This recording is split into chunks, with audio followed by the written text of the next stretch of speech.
ओम शांति। आज सुनते हैं प्यारे बाबा की 22 जनवरी 69 के अव्यक्त बाप दादा के मधुर समाचार, मधुर संदेश। 22 जनवरी को गुलजार दादी जी बाप दादा की पधरामणी के लिए बैठे, लेकिन बाबा ने ऊपर उनका रस्सी खींचा और बहुत सुंदर संदेश दिया। तो आज की केवल मुरली कुछ बाबा के संदेश हैं। 22 का भी है, 21 का मुरली तो सुनी, वो तो डायरेक्ट बाबा की मुरली थी जो कल 4 अक्टूबर की मुरली। लेकिन ये जो मुरली है ये विशेष जो है ये संदेश की है। एक का 22 का है, एक 21 का है, एक 18 जनवरी का है। 3 संदेश बाबा के विशेष हैं जो आप सुनेंगे तो बहुत खुशी होगी कि बाबा जब अव्यक्त हुए तो उस वक्त प्यारे बाबा का क्या क्या मैसेज था। तो पहले 18 जनवरी वाला सुनाते हैं, फिर 21 वाला सुनाएंगे और लास्ट आज 22 जनवरी। उसके बाद फिर हमेशा ही अव्यक्त मुरली आती रही 2017 तक। केवल ये संदेश थे 3। तो 18 जनवरी का संदेश, आज जब हम वतन में गई तो शिव बाबा बोले, साकार ब्रह्मा की आत्मा में आदि से अंत तक 84 जन्मों के चक्र लगाने के संस्कार हैं। तो आज भी वतन से चक्र लगाने गए थे।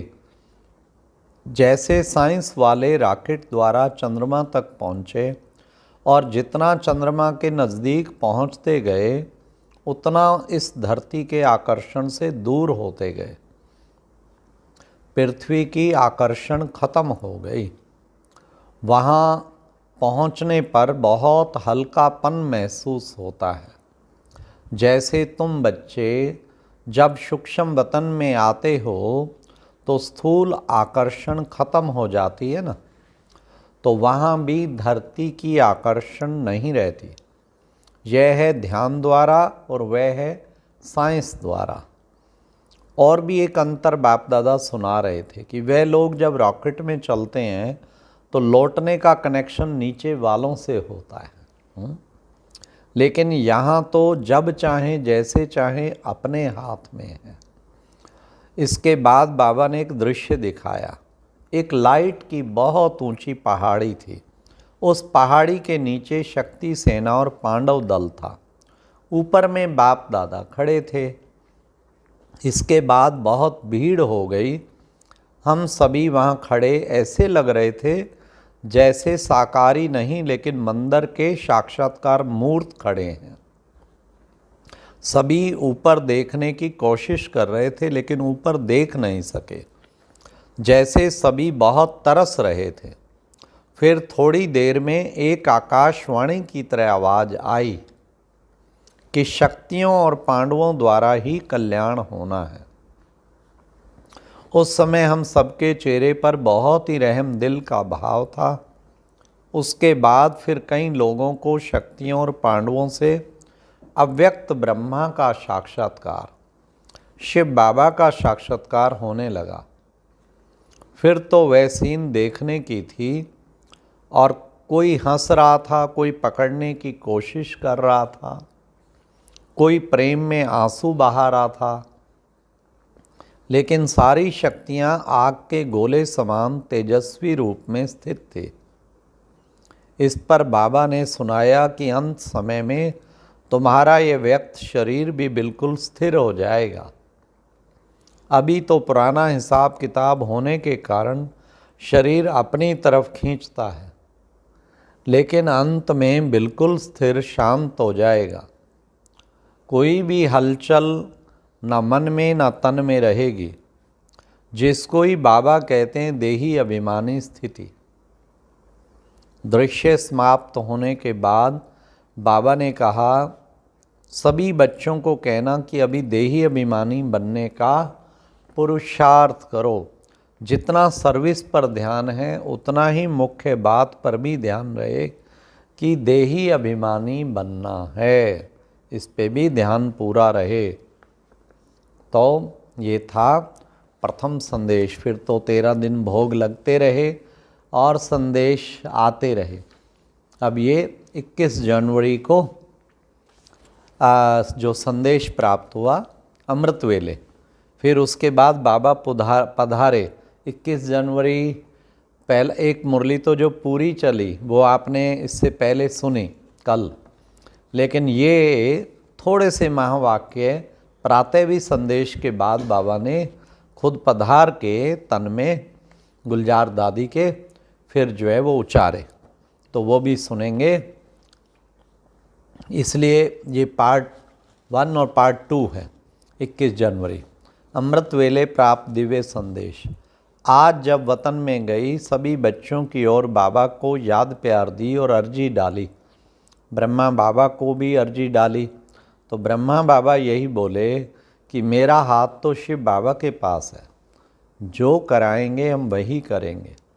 हमने शिव बाबा से बोला, बाबा इतने सभी आपके बच्चे हैं, आप सभी आशाएं पूर्ण करने वाले हो, बाबा एक आश हमारी पूर्ण कर दो।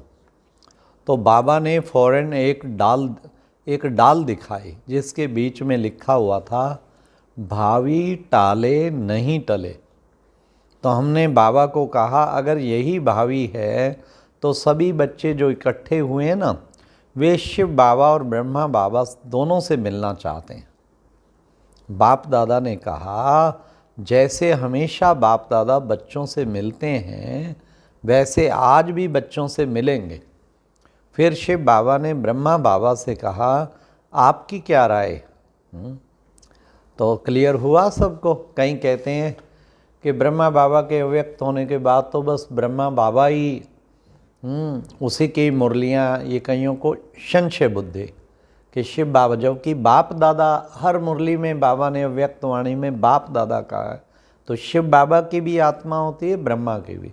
और आज देखो संदेश में दादी देख रही है, दोनों की बात चल रही है आपस में।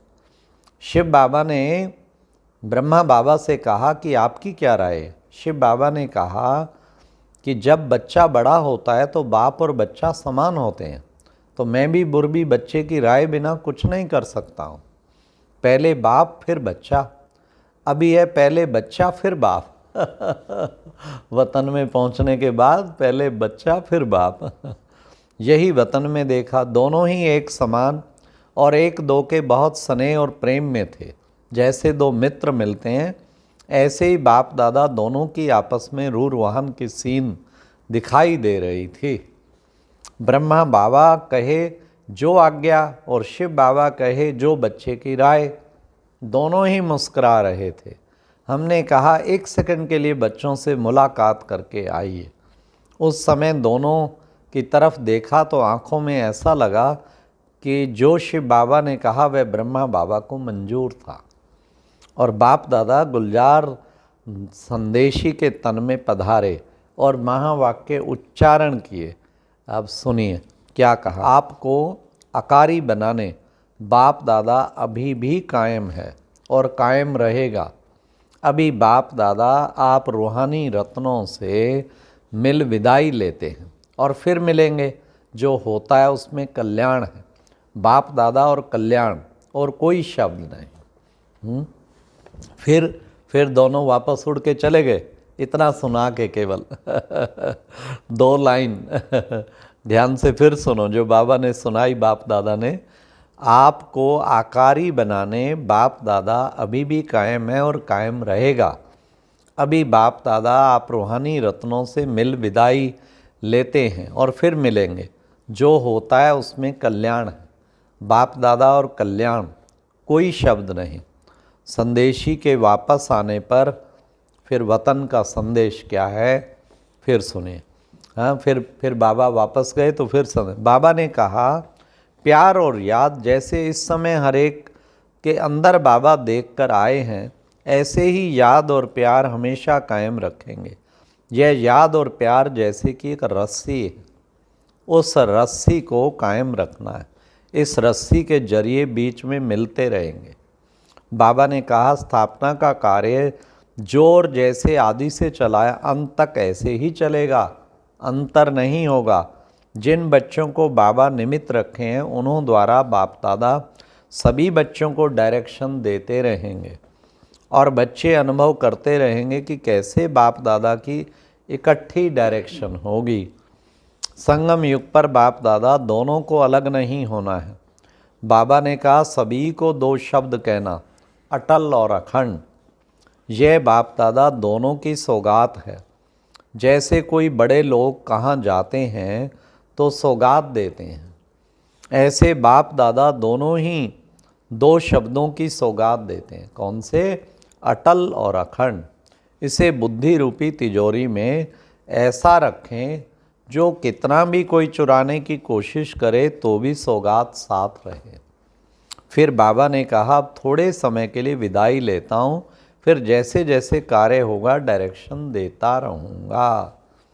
तो फिर लास्ट बाबा का 22 जनवरी का संदेश है 69 का, दोपहर भोग के समय का वतन का समाचार।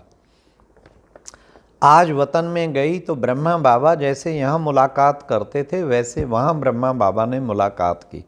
बाबा ने कहा बच्चों के भोजन के समय के अनुसार लेट आई हो।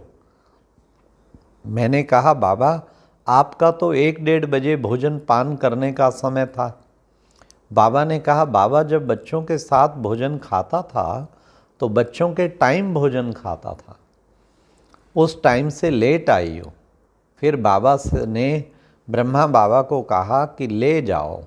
क्या जाकर देखा कि जैसे यहाँ ऑफिस में कुर्सी पर बाबा आकर बैठता था, पत्र लिखता था, तो वही कुर्सी, वही पैड, वही पेंसिल रखी थी सूक्ष्म वतन में वही कुर्सी जो नीचे थी, वही पैड और वही जो है पेंसिल रखी थी। मैं तो हैरान हुई कि ये सभी चीज़ें वतन में कैसे आ गई। फिर बाबा ने हस्तलिखित पत्र मेरे को दिया, मैंने पढ़ा जिसमें लिखा हुआ था। अब सुनिए पत्र वतन का। सदर्शन चक्रधारी नूरे रत्नों, याद प्यार के बाद आज अव्यक्त रूप से बाप आप अव्यक्त स्थिति में स्थित हुए बच्चों से मिल रहे हैं। दूसरे पेज में लिखा था बच्चे जो बाप दादा के साकार रूप में शिक्षाएं मिली हैं उसका विस्तार करते रहना, अब विसरो ना, याद रहो। विदाई के बाद बाबा जैसे सही डालते हैं वैसे डाली हुई थी। बाबा ने कहा हमने अपने समय पर पत्र भी लिखा, फिर भोजन के लिए इंतज़ार कर रहे थे, फिर तो भोजन खिलाया। कहा भल वतन में चीज़ें खाते हैं लेकिन यज्ञ के भोजन की रसना बहुत ही अच्छी है। फिर बाबा ने भोजन स्वीकार किया। जब हम आ रही थी तो बाबा ने एक दृश्य दिखाया। एक सागर था जिसमें बहुत तेज लहरें चल रही थी। बाबा ने कहा आप इस सागर के बीच में जाओ। मैं घबराने लगी कि इतनी तेज लहरों में कैसे जाऊंगी। फिर बाबा की आज्ञा प्रमाण पांव डाला, जहाँ पांव रखा वहाँ की लहर शांत होती गई। फिर देखा कि बाप दादा दोनों ने उसमें छोटी छोटी नावें उस सागर के बीच में डाली, लेकिन सागर की लहर आने से गायब हो गई। कोई तो लहर से इधर उधर होती रही, कोई तो जैसी थी वैसी ही रही। हम ये देखने में ही बिजी हो गई। फिर वह सीन खत्म हो गई। बाप दादा ने कहा कि यह खेल बाप ने प्रैक्टिकल में रचा है। जिन बच्चों की जीवन रूपी नैया बाप के साथ में होगी वह हिलेगी नहीं। अभी तुम परीक्षाओं रूपी सागर के बीच में चल रहे हो, तो जिनका कनेक्शन अर्थात जिनका हाथ बाप दादा के हाथ में होगा उनकी ये जीवन रूपी नैया ना हिलेगी ना डूबेगी। तुम बच्चे इसको ड्रामा का खेल समझकर चलेंगे तो डगमग नहीं होंगे, और जिसका बुद्धि रूपी हाथ साथ ढीला होगा वह डोलते रहेंगे। इसलिए बच्चों को बुद्धि रूपी हाथ मजबूत रखने का खास ध्यान रखना है। अच्छा, ओम शांति। तो ये आज बाबा के वतन से प्राप्त हुए दिव्य संदेश, और फिर तो आगे से बाबा की जैसे अव्यक्त मुरली पूरे 17 तक वैसे ही चलती रहेगी। शुरू में बाबा ने 2-3 संदेश दिए जो बड़े अच्छे थे, इम्पॉर्टेंट थे, जो सुनाने बहुत ज़रूरी थे। अच्छा, ओम शांति। अगर आप हर रोज़ अव्यक्त मुरली सुनना चाहते हैं तो YouTube पर टाइप करें अव्यक्त वाणी ज्ञान अमृत चैनल। जी हाँ, फिर से सुनिए। आपको सर्च में सिर्फ यही लिखना है, अव्यक्त वाणी ज्ञान अमृत चैनल। और अब एक ये दूसरी बहुत अच्छी वीडियो देखने के लिए ऊपर दिए गए बॉक्स पर क्लिक जरूर करें।